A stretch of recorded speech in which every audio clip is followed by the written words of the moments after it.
gente vai continuar falando ainda, porque hoje o nosso programa é bem especial. A gente está recebendo aqui no estúdio duas mulheres, mas uma que está online com a gente.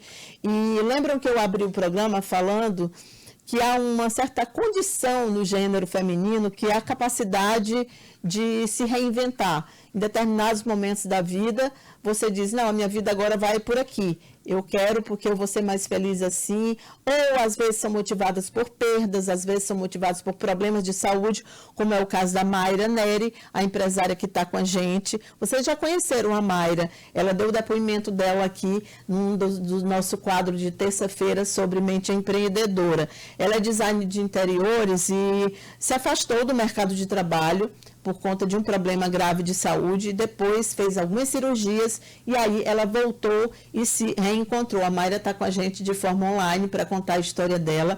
Também nós estamos aqui com a Júlia Beatriz, que é coronel da Polícia Militar, aposentada, e hoje, gente, Júlia, que foi mediadora de conflitos, assim, quantos conflitos mediados por ela nós não noticiamos aqui. E ela mudou radicalmente, porque agora ela é design de joias. E, assim, uma vida totalmente diferente, um outro mundo, um outro universo. Ou seja, é um processo de reinvenção realmente incrível. E também estamos aqui com a delegada Eugênia Villa, uma pesquisadora também já conhecida nacionalmente e delegada, mas que era arquiteta. Então, assim, também em determinado momento da vida, decidiu mudar totalmente. 25 anos que ela deixou a arquitetura e tornou-se delegada. Quer dizer, tornou-se parece fácil, mas não é, né? Porque assim, quando a gente fala tornou-se, parece um passo de mágica, né? E antes de começar, já desejando aqui um bom dia, agradecendo as presenças de todos vocês aqui e também da Mayra que está com a gente, eu queria que a gente abrisse aqui essa nossa conversa trazendo uma história muito inspiradora também. A gente vai rodar um trailer, quase um trailer bem curtinho, de um vídeo que vai ser lançado hoje pela TV Senado, destacando a história de 3 mulheres que também se reinventaram.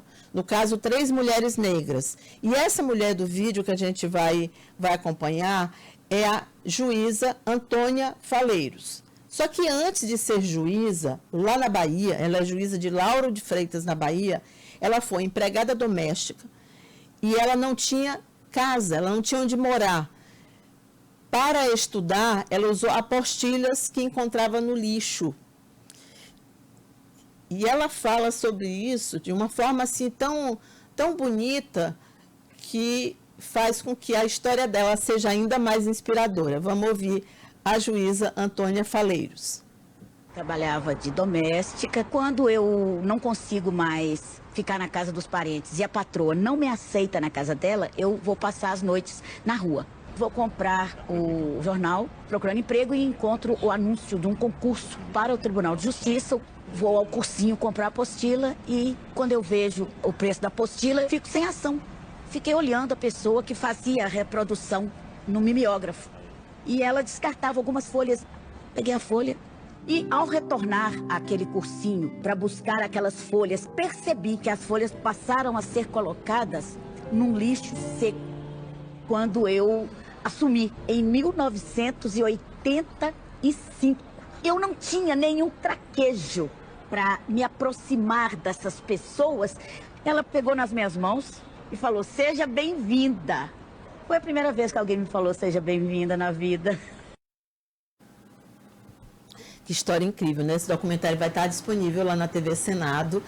Chama Quando Elas Se Movimentam, e o título é inspirado numa frase da ativista americana Angela Davis, que diz o seguinte, uma frase que já se tornou célebre dela, que quando uma mulher se movimenta, a sociedade toda se movimenta e evolui com ela. É muito bacana essa história, eu assisti um pouco alguns trechos do vídeo e vale muito a pena, você pode encontrar lá no YouTube. Mas vamos aqui com as nossas convidadas. Eu queria ouvir a Mayra, que está com a gente de forma online. Mayra, eu fiquei muito impressionada naquele dia que você gravou o vídeo para a gente, que você contou, né, do seu problema de saúde, como isso afetou a sua vida. O que aconteceu com você?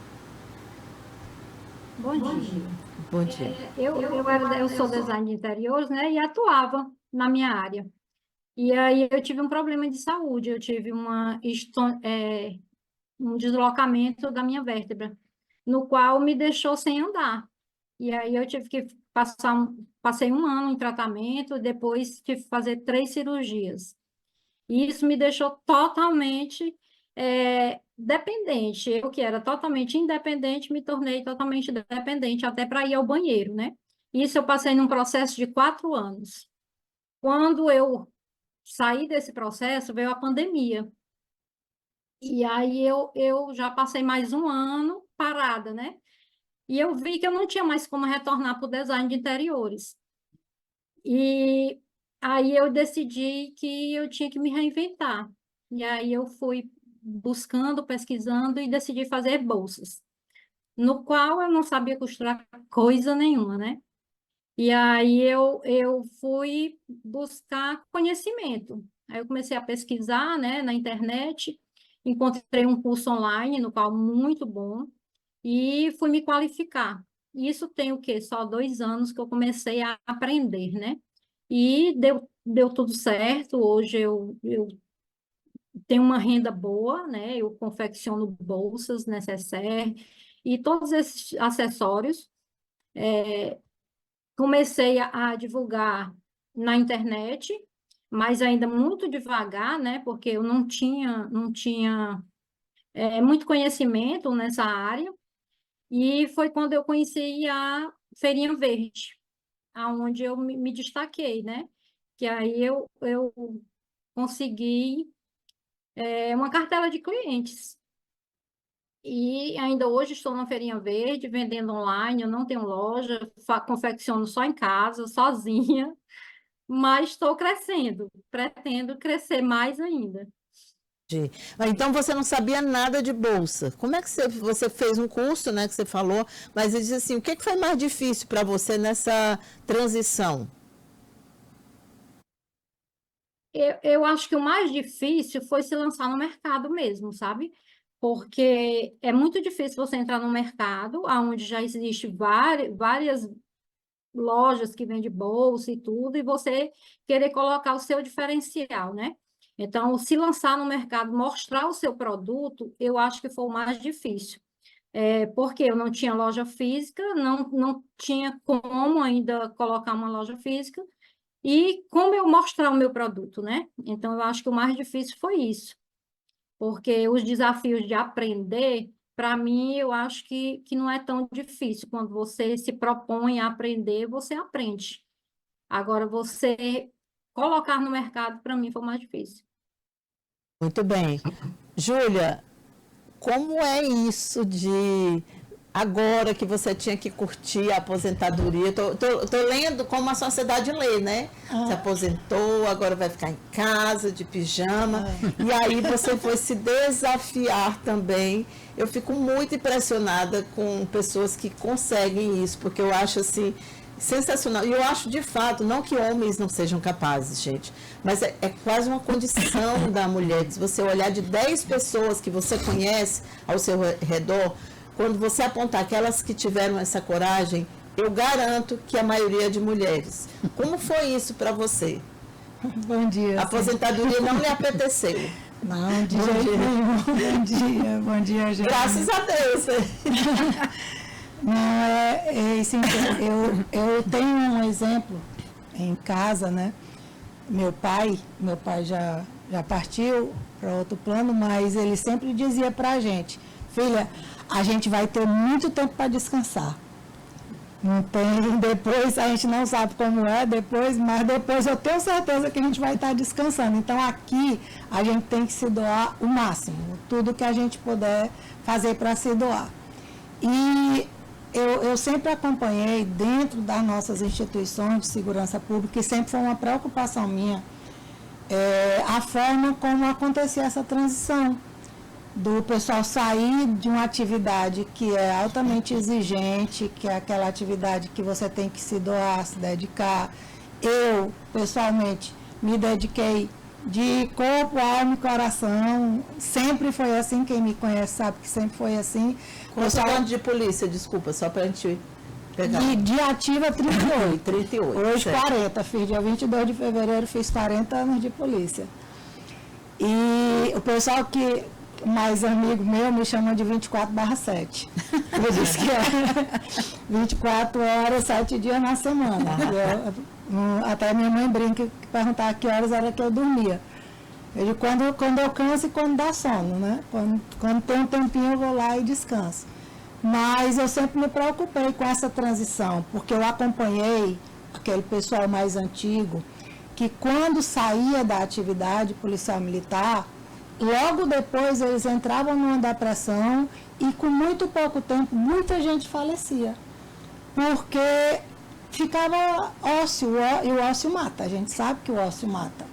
E eles ficavam ociosos e não vislumbravam uma outra atividade, não se preparavam, que hoje tem algumas polícias, alguns estados que eles têm um projeto de preparação do policial militar para a reserva, que é muito importante. Certeza. É muito importante você saber lidar com essa quebra de movimentação na sua vida, você lidar, de certa forma, com a quebra do salário, porque o salário da gente diminui drasticamente, porque a maioria das gratificações são em atividade, então quando você vai para a inatividade tem a queda, e você tem que saber lidar com tudo isso. Se você não souber lidar, você entra. O índice você estava falando aí agora há pouco, eu estava acompanhando, de suicídios, eu sempre defendi essa forma também de se colocar, mas eu acho que tem que ser colocado de forma educacional, porque quando a gente não sabe lidar com a coisa, a gente se surpreende com ela, e você sabendo lidar é melhor você conduzir a situação, mas o índice é altíssimo dentro das nossas instituições, também por conta desse estresse, por conta de não saber lidar com as coisas, né?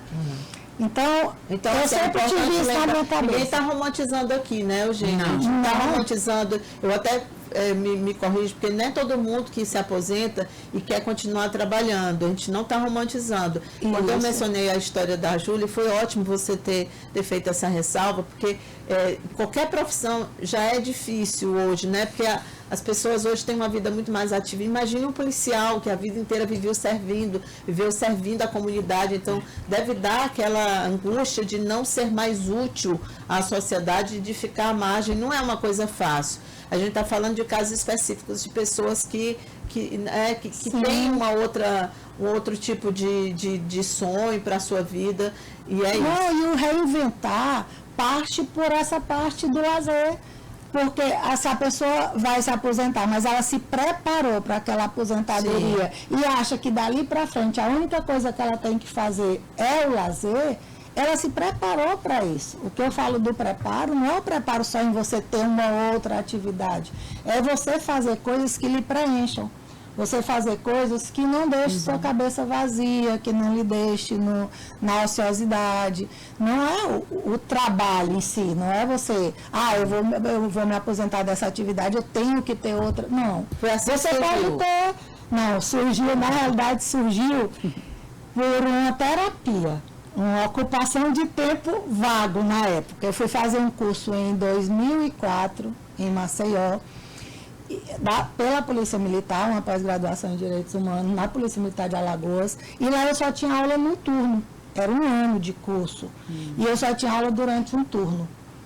E o outro turno eu estudava ali um pouquinho, passava, mas eu aluguei um apartamento lá na época, mas eu ficava ansiosa, eu sozinha, e eu já estava impaciente, porque eu sou hiperativa, eu não sei ficar parada. E aí eu caminhando uma vez, eu saí para dar uma volta, caminhando lá, e me deparei com uma loja que vendia material para confecção de bijuterias. E nessa passagem lá, eu digo, vou comprar uns para ficar brincando aqui, né? E comprei o material. E aí, nos meus horários de folga, eu ficava lá montando. Naquela época estava muito em alta essas pulseirinhas, colarzinhas de bijuteria, né? E aí, nas férias, meus filhos foram passar as férias comigo. E minhas filhas, eu tenho 2 meninas e um menino, e aí elas viram e disseram, mãe, que coisa linda, vou levar pra gente, para trazer para cá, né, pra gente. Aí trouxeram, e nisso as colegas viram, gostaram, e falaram, mãe, vamos fazer para vender. Só que eles fazer para vender era a mãe fazer e elas usaram, né?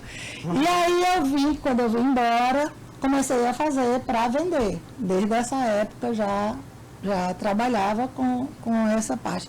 E aí foi evoluindo. Das bijuterias eu passei para semijoias, comprei uma galvânica, que é dar o banho próprio nas peças, tudo. Aí foi evoluindo. E durante a pandemia, eu acho que a pandemia ela foi assim um ensinamento. Muita gente vê a pandemia, foi um desastre e a gente não pode desmerecer, eu perdi familiares muito ligados, que até hoje dói na gente. Meu pai morreu durante a pandemia, não foi de Covid, mas isso marcou também. Mas a pandemia ela fez muita gente se reinventar.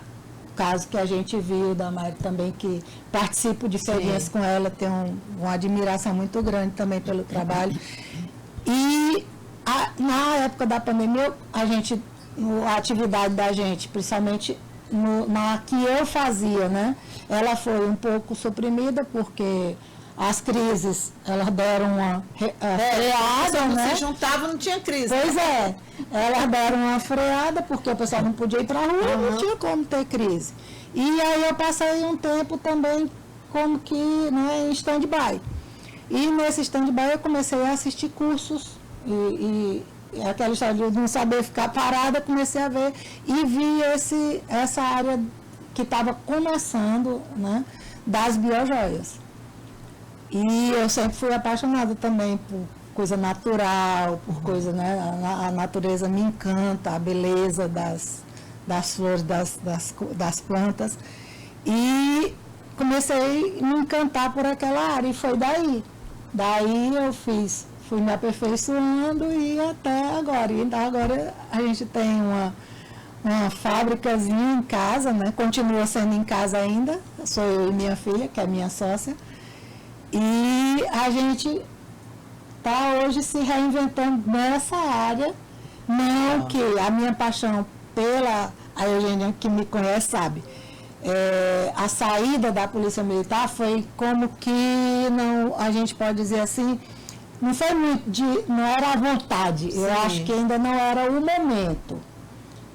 Se pensasse a nível de instituição, eu acho que o Estado, ele perde muitos valores. Sim. Por conta dessas saídas.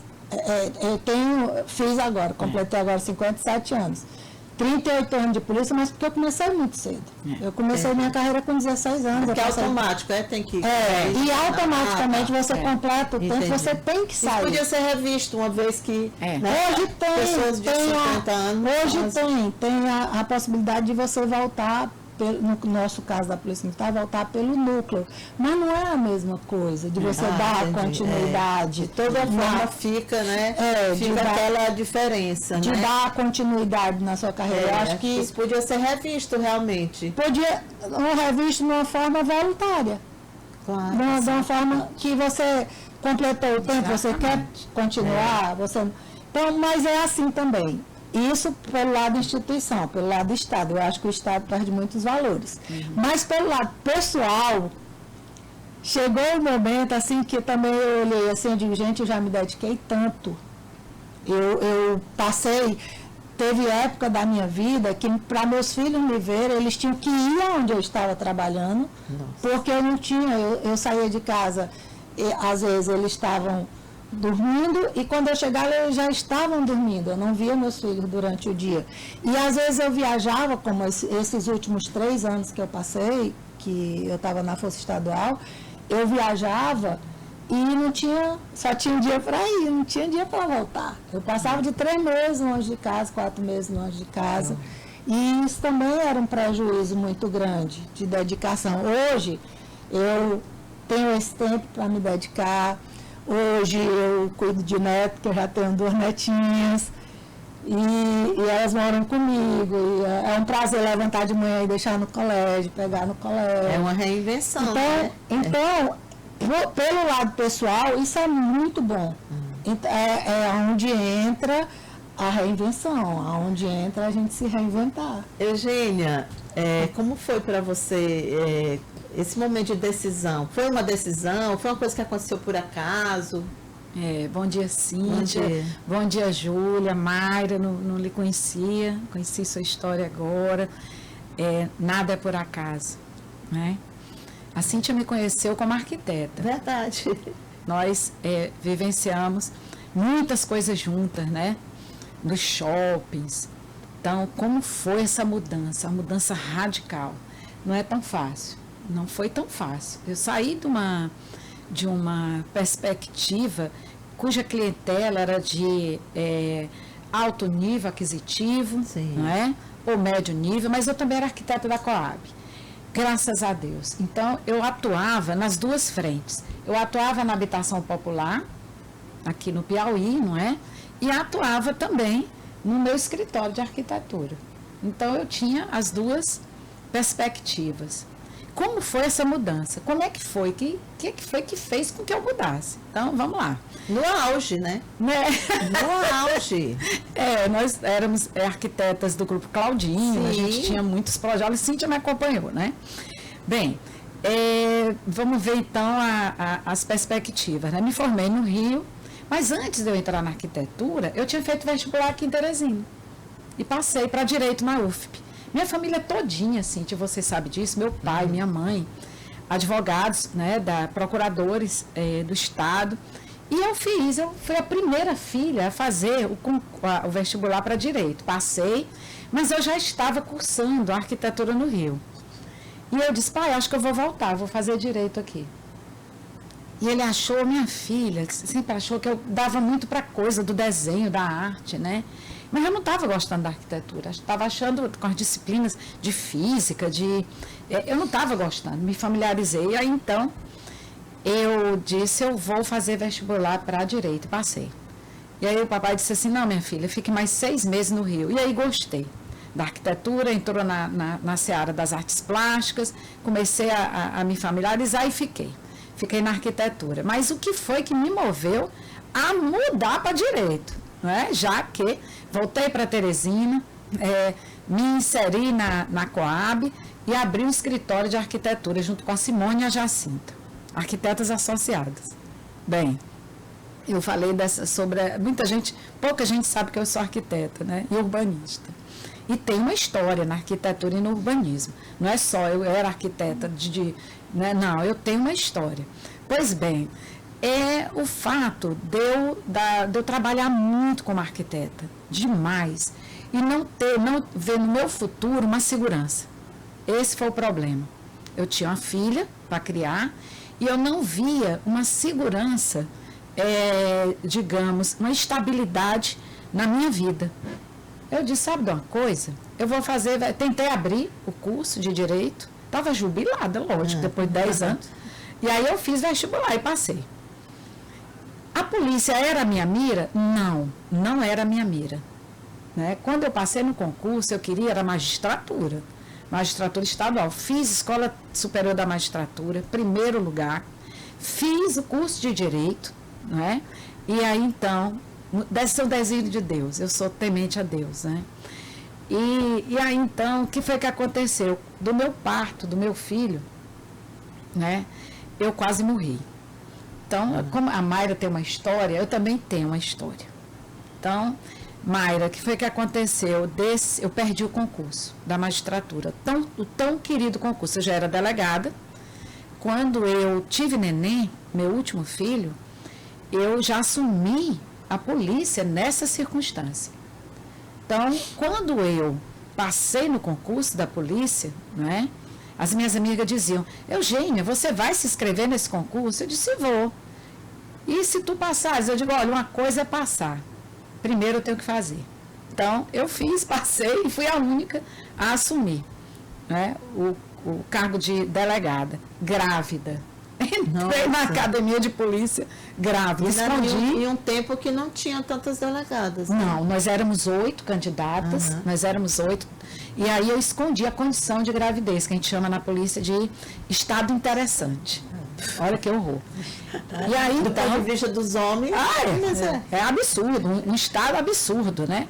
Pois bem, e aí então, Cíntia, foi uma mudança radical na minha vida, né? De sair da arquitetura, um mundo de Walt Disney, um mundo de ilusão, muito glamour, embora, né? de glamour, muito embora eu trabalhasse na habitação popular, eu tinha um pé na realidade, não é? Mas a tua sobrinha foi uma excelente estagiária, me ensinou muita coisa, estagiária ensina muito pra gente, maravilhosa, excelente arquiteta, a sobrinha dela, Juliana, maravilhosa, menina maravilhosa, excelente profissional. E aí então eu me apaixonei pelo cargo de delegada. Não teve jeito, passei no concurso para a defensoria, mas não assumi. Eu me encantei. Agora, o que mais que eu poderia te dizer, o que mais me traz aqui para contar para vocês é como foi que eu me engajei na luta da mulher. Sim, é a minha próxima pergunta. Aí é que entra o negócio, né? Quando eu entrei na polícia, eu era a única delegada, mulher, que não se interessava pela delegacia da mulher. Eu não tinha, pode brigar, é como a gente entra na academia de musculação. Eu não brigo por aparelho. Pode ficar com o aparelho, pode ficar, eu não brigo não. Você foi com tranquilidade, né? Então as meninas queriam a delegacia da mulher. Eu queria entender como é que era a minha polícia na época da ditadura. Isso é que eu queria entender. Então, meu negócio, meu palco era outro, né? Era governança, era outra história.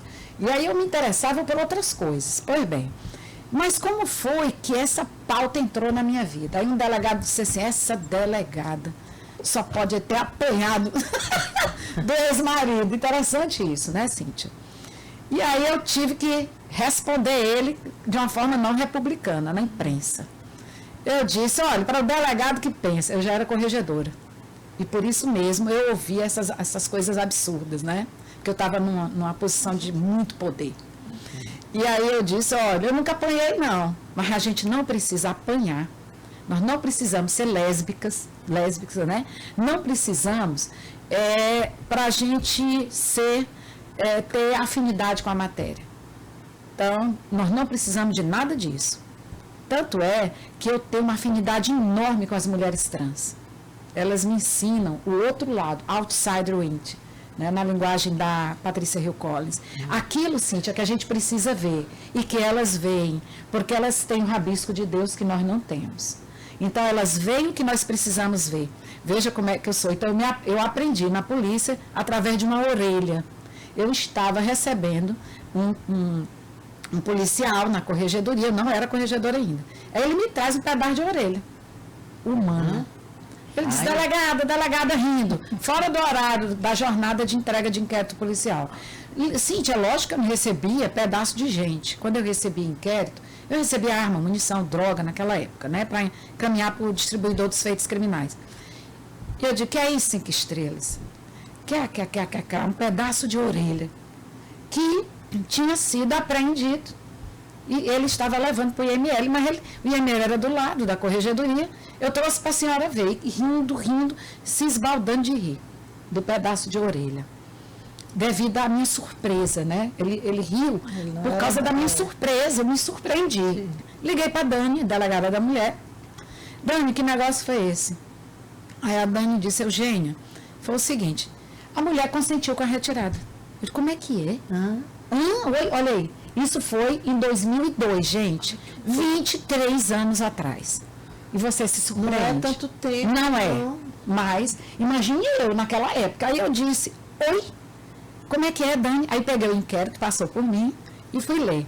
Ela teria tido um caso com outro rapaz, não é? E o homem ficou resignado. E vamos conversar, imagine a conversa, como é que foi, não é? E ele disse, olha, é o seguinte, para eu lhe perdoar, eu vou limpar um castigo. E ela aceitou e foi isso. Botou gelo na orelha dela e retirou mais de um terço da orelha dela. Eu disse, não, para tudo. Isso foi em 2002. Para tudo. E ele era do Talibã, né? Não sei o que ele era, não.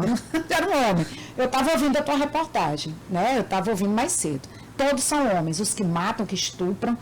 O que é que tem em comum, Cíntia? Todos são homens, né? Bem, e aí então, Cíntia, isso aí deu um nó, uma inquietação tão grande em mim. Eu só tinha quantos anos de polícia? 2. Eu digo, meu Deus, o que é isso? que faz com que uma mulher ela se sinta merecedora de uma lesão corporal. Isso aí não estava em nenhum livro para mim, em lugar nenhum.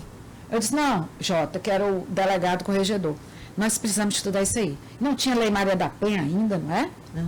Essa familiaridade com gênero nós não tínhamos em lugar nenhum jurídico, da seara jurídica. E foi aí, Cíntia, que nunca mais eu parei, né, de tentar compreender. E até hoje, Cíntia, isso me move.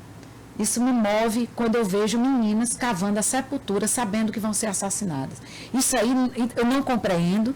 Eu tento compreender, estudo para isso, para tentar compreender e te dar para todo mundo alternativas para que a gente tente prevenir o assassinato de mulheres. Essa é a minha inquietação. Olha só, então eu saí da arquitetura, mas a arquitetura não saiu de mim. Então, se você ler minha obra, O Circuito do Feminicídio, tudo que eu produzi, a arte está lá dentro, né? O feminicídio, ele tem uma expressão, ele tem um gesto simbólico, um alfabeto que é violento. Então, eu saí de um mundo, né, ao contrário da Júlia, não é? E quero dizer que a Júlia foi uma das primeiras mulheres a ingressar na polícia, hein? Eu sei disso. A Júlia, ela é pioneira na Polícia Militar do Piauí, a primeira mulher, foi o primeiro grupo que entrou, não é? Então, ela é um símbolo para nós, é muito representativa a Júlia. E quero dizer que nós nunca tivemos uma comandante geral na Polícia Militar. É verdade, é triste, né? Não é? Então, quando ela diz, eu entrei com 16 anos... 184 anos? Eu nem... né? 186, eu acho. Quase 2 séculos. Nós nunca tivemos uma mulher à frente da Polícia Militar. Na Polícia Civil tivemos a Ildete, que foi uma excelente gestora, não é? Então, eu luto por isso, eu luto pelo lugar da mulher nesses comandos, nos locais de decisão, até hoje. A minha luta, a Liana Aragão me perguntou, delegado, o que é que dá falta a senhora fazer? Muita coisa. Para eu jogar a toalha, ainda tem muito chão, que agora eu faço muitas coisas, né? Estou na Secretaria de Segurança, mas sou feminista, né? Sempre, em tudo que eu vejo, em tudo que eu faço, em qualquer gesto, em qualquer toque, qualquer coisa, eu sou feminista, porque enquanto houver uma mulher sendo massacrada e uma mulher sendo colocada numa situação de subjugação, eu sou feminista. Então, eu penso que o feminismo é libertador, não é? E nos ensina a libertarmos outras mulheres, outras meninas dessa situação de subjugação. Então, eu me transformei, né? Como você diz, me ressignifiquei de arquiteta, não que uma arquiteta não possa ser feminista, Sim, claro. Muitas arquitetas com urbanismo social, voltadas às mulheres, veja o México com inúmeras referências, né? Então, pode haver uma arquitetura feminista e um urbanismo social feminista com áreas, praças, locais públicos na perspectiva de gênero, né? Então, tudo, jornalismo com perspectiva de gênero. Então, eu aprendi como policial essa perspectiva de feminismo. Então, nessa seara, tudo eu vejo a mulher como prioridade e com também humanidade, né? Desculpa eu ter falado demais. Não, que é isso. Foi maravilhoso. Eu queria perguntar para vocês três, aí vou precisar realmente de respostas curtinhas, para a gente poder aproveitar aqui nosso tempo, porque agora a gente já contou as histórias, são maravilhosas as histórias, e eu queria saber a opinião de vocês para algumas coisas. Eu queria mostrar esse vídeo aí, a gente pode colocar, Carol, só o vídeo, pode até colocar, não, pode colocar o vídeo, que é da Preta Gil. A Preta Gil, ela submeteu agora uma cirurgia, mais uma cirurgia, ela tem câncer no intestino, e ela teve a coragem de fazer um vídeo de maiô com uma bolsa de colostomia. Eu vou pedir só para tirar um pouquinho a tarde, para a gente ver melhor. Eu achei tão incrível esse vídeo, porque aí ela está rompendo uma barreira que para nós mulheres é muito difícil, que é a barreira da exposição de uma certa intimidade feia, né? De uma intimidade que ninguém quer expor, né? Imagina uma foto no hospital, um registro. Eu achei muito incrível. Aí ela foi dar um mergulho, porque ela disse que foi autorizada pelo médico, E ela comenta, inclusive, ela fala da bolsa, ela fala da cicatriz dela. E aí a gente tem uma internet que hoje é de glamour, né? Que exige que as mulheres estejam 100% sempre bem o tempo inteiro. Por isso que eu achei esse vídeo muito incrível. Assim, tanta coisa ruim. A gente viu em 2024 o aumento dos casos de feminicídio no Brasil foi de 1.600% em relação a 10 anos atrás, quando foi criada a lei. Mas eu acho que tem também, cada vez que a gente vê uma imagem como essa, eu acho que tem uma quebra aí de paradigmas, tabus que estão sendo rompidos, que são muito importantes. Eu não teria a coragem dela, eu não teria. Mas isso me fez pensar muito sobre como é possível. Eu queria perguntar para você, Mayra, como é que o mundo recebe uma mulher que ficou numa cadeira de rodas e que hoje entrou num outro universo, que tem outras mulheres à frente, mulheres mais jovens, que também estou lembrando de uma frase da Fernanda Torres no Roda Viva, que ela diz que a mulher é mais cruel com a outra mulher do que o próprio homem. Ela falou isso em relação a comentários, né? Vamos deixar bem claro, em relação a comentários. Aí eu queria saber qual foi a sua experiência nesse sentido, se você foi bem recebida por outras mulheres. É verdade. No meu caso, eu sempre gostei de ressignificar o meu momento, sabe? E como eu tenho uma rede de apoio muito grande, eu tenho meu marido que me apoia muito, sempre está me colocando para cima, eu tenho meus filhos, eu sou rodeada de homens, na verdade. Então, eles nunca me deixaram baixar essa autoestima. Então, eu meio que fiz um bloqueio em relação a isso, entendeu? Além de eu ter ficado sem andar durante um bom tempo, eu ganhei muito peso, eu era muito magrinha, eu ganhei 27 quilos, então já mudou a minha estética, né? E isso mexe com a gente, mas com a autoestima, mas quando a gente está em casa, que o marido está elogiando, que os filhos estão elogiando, então você vai se vendo melhor. E eu acho que isso aqui é importante, você primeiro se enxergar, né? Você primeiro se valorizar e deixar o outro, ressignificar aquele momento, saber ter resiliência, né, para passar por tudo e mostrar que aquilo ali só é um momento. Mas não é fácil, viu? Essa história de você ser julgada por outras mulheres. E eu, inclusive, volto de novo à história da violência, que eu sei que é também um objeto de estudo da Eugênia, porque isso gera violência. Aquele comentário de ódio, aquele hate que você publica lá na foto de outra mulher, reclamando do corpo dela, reclamando das atitudes dela, mulheres quando são vítimas de violência, que são julgadas, aquilo ali tudo contribui para a violência. Eu queria saber de você, Júlia, que estava num ambiente tão masculino e um ambiente onde também tem uma hierarquia que prioriza o masculino. Isso não é responsabilidade agora, isso é uma coisa que vem historicamente, tanto que a Eugênia lembrou que quase 200 anos de polícia nunca teve uma mulher no comando da polícia. Se foi difícil para você isso, e se isso de alguma forma te moldou ou te fez deixar de fazer algumas coisas que você queria, você era julgada? Cíntia, eu gosto sempre de citar essas coisas, porque, como falou, o ruim não é o comentário, o ruim é o julgamento. Né? O julgamento é que pesa. Para a gente, eu sou da primeira turma, nós somos duas mulheres. Nós entramos em 1985, nos 3 últimos anos da ditadura militar. Nossa. Nós somos para uma academia que não tinha mulheres ainda, nunca tinham recebido mulheres. Né? Nós na realidade, tinha 3 pernambucanos, foi lá em Pernambuco, era a academia que era tida como o bicho-papão das academias de formação, porque naquela época não tinha academia aqui, né? E então nós éramos 5 mulheres, 3 pernambucanos, 2 piauienses.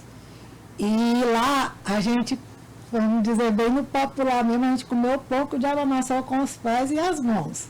Não foi porque o machismo era tão ainda arraigado aquela época ainda hoje mas aquela época era demais, que eles se sentiram invadidos pela gente. Aí a gente tinha umas atividades lá que era assim, tocava o sino de madrugada, você tinha que levantar correndo e entrar em forma, como a gente chama, você ficar lá no pátio, para trocar de uniforme. Quer dizer, umas coisas assim que hoje a gente analisa assim, umas coisas que é meio que sem nexo. Mas tinha. E na época deles, como a gente tinha tempo para fazer isso, eles saíam, quando não tinha mulher, eles saíam de qualquer jeito, de cueca, E quando a gente entrou, eles não podiam mais sair de qualquer jeito, então eles já acharam ruim. Quer dizer, são coisas que se apega, que não é igual hoje, esse padrão. Você disse, eu vivi dentro do meio de homens a vida inteira. Que nem a Mayra também, né? Eu vivi, no caso da Mayra, família. No meu caso, que tinha rede de apoio. No meu caso não era uma rede de apoio. Pelo contrário, você sempre foi vista como competição. Ele não enxergava como soma. Você não estava ali para somar, você estava ali para competir. Meu sonho, todo mundo sabe, meu sonho na minha época era ter feito um curso operacional. O curso de choque, o curso mais... Mas na minha época não era permitido. Quando foi permitido, eu já não tinha mais como fazer. E aí eu fui para essa atividade do gerenciamento de crise exatamente para provar. Só para você ter uma ideia, em 2005, quando eu fiz meu curso de negociação, a mulher como negociadora não era bem vista, porque diziam que a mulher não podia negociar, porque a mulher, ela levava a coisa para o lado emocional. Ela envolvia o emocional na negociação e não conseguia. Eu passei 15 anos da minha vida nessa atividade, nunca perdi uma negociação, graças a Deus. Verdade. Talvez o lado emocional, ele seja o fiel da balança. Isso. Não é o prejuízo, é o fiel, mas o homem colocava isso como um empecilho. E isso aí vai construindo a gente. É igual o padrão hoje, eu costumo dizer, o celular, essa globalização que a internet deu para a gente, ela é uma faca de dois gumes, onde o prejuízo é muito maior do que o benefício.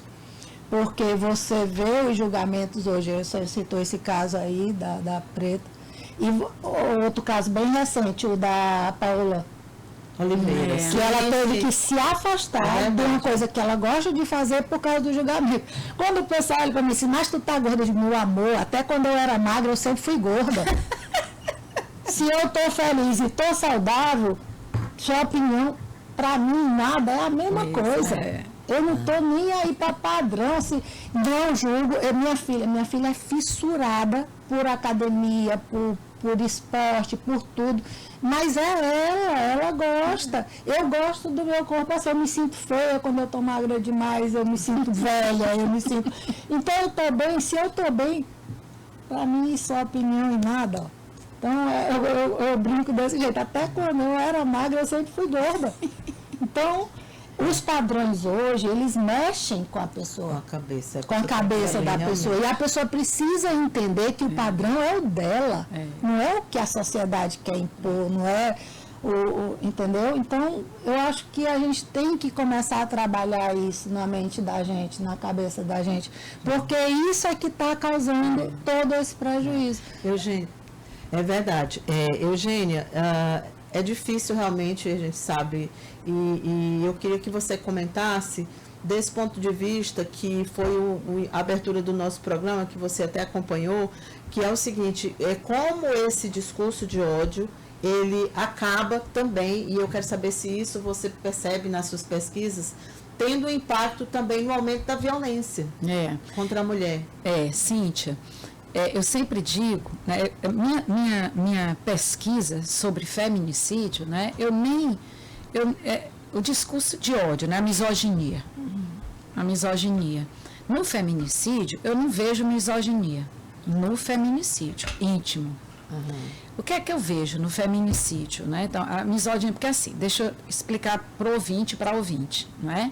A polícia e a justiça, os dois sistemas de segurança pública, o sistema de justiça nós não podemos trabalhar e você que é jornalista e comunicadora sabe disso, com significantes vazios. Porque, veja, o que o autor do feminicídio ele vai argumentar por ocasião dos jurados, né, no júri, é que ele matou por amor. Amor é um significante aberto, que é o contrário de ódio. Então, se eu disser assim, ele matou por ódio, olha a presença do ódio, e se eu ficar defendendo a misoginia, eu estou prejudicando o feminicídio, perfeito? Então, eu não utilizo, você nunca vai ouvir no meu discurso misoginia. Eu nunca vou atuar, jamais, em nenhuma campanha contra a misoginia, contra o ódio.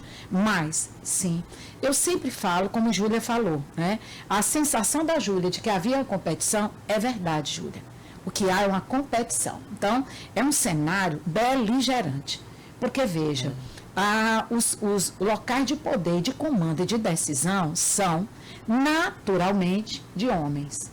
Então, nós é que vamos trazer irritabilidade a esse sistema, nós mulheres. E aí os discursos são a sensibilidade, a mulher é incompetente. Vejam que nós somos chamadas sempre para ocuparmos posições, para darmos um jeito, sempre como fênix. Nós somos fênix. Somos fênix, coisa nenhuma. Esse negócio de dizer assim, a Júlia, a coronel Júlia, a delegada Eugênia, são guerreiras, não quero ser guerreira de nada. Gente, eu tenho que... Parem de nos chamar de guerreiro. Não tem negócio de guerra, não. Tem guerreiro e força da natureza são duas coisas que eu tenho um ranço. Exatamente. Acho terrível. Um negócio de guerreira, não. Nós somos mesmo. Nós real, né? Real, é a realidade. Tem negócio de botar asinha e ser fênix, não.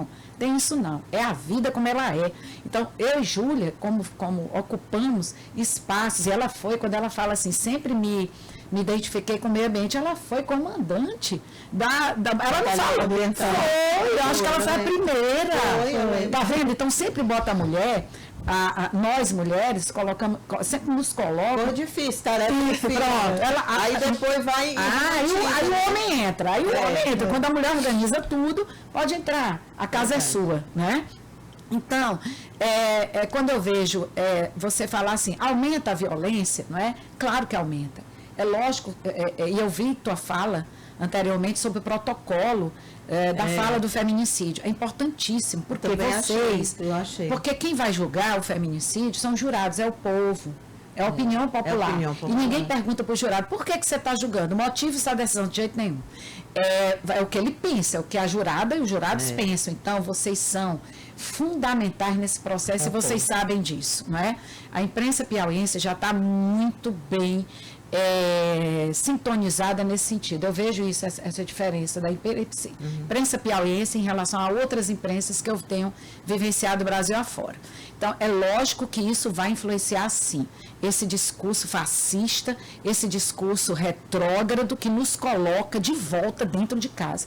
Não tenho nada contra as mulheres que são donas de casa. Por favor, não é isso. Não é?